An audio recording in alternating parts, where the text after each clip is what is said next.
ஜெய் வாராகி, என் அன்பு குழந்தையே, என்னுடைய தங்கமே, உன்னுடைய வாழ்க்கையில் மிகப்பெரிய இன்னல்களை சந்தித்துக் கொண்டு இருக்கிறாய். காலங்கள் எப்பொழுது இந்த கஷ்டமான நிலைமையிலிருந்து முடியும்? எப்பொழுது நம்மும் வாழ்க்கையில் நிம்மதிகரமாக வாழ்வோம்? இப்படிப்பட்ட பல எண்ணங்களும் கேள்விகளும் உன்னுடைய மனதில் நிறைந்து இருக்கிறது.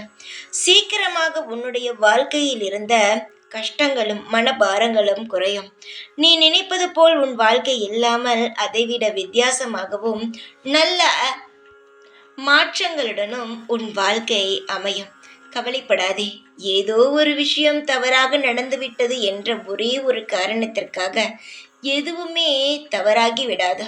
சீக்கிரமாக மாறும் என்ற நம்பிக்கையில் நீ திரும்பவும் எழுந்தெடுத்து வா. அனைத்து காலங்களும் உனக்காக காத்துக்கொண்டு இருக்கிறது.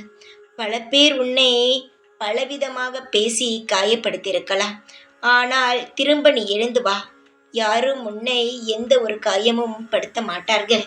ஏனென்றால் நான் இருக்கிறேன். அனைத்திற்கும் துணையாக உன்னுடைய பாரத்தை தூக்கி சுமக்க நான் இருக்கிறேன். பேசுபவர்கள் பேசிக்கொண்டே இருக்கட்டும். அதற்கான பதிலையும் அதற்கான எல்லா விஷயத்தையும் நான் அவர்களுக்கு சொல்லி புரிய வைக்கிறேன்.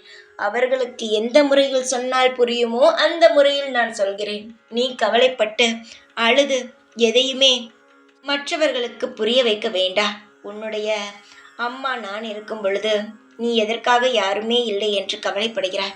எப்பொழுதுமே இந்த வாராகி இருப்பேன். உன் கண்ணீரை துடைத்து விடவும், உன் கஷ்டத்தில் பங்கெடுத்து உன்னை கரை சேர்க்கவும் நான் இருப்பேன். கவலை இல்லாமல் இரு. எப்பொழுதும் உன் கூடவே இருப்பேன். இந்த வாராகி நான். ஜெய் வாராகி.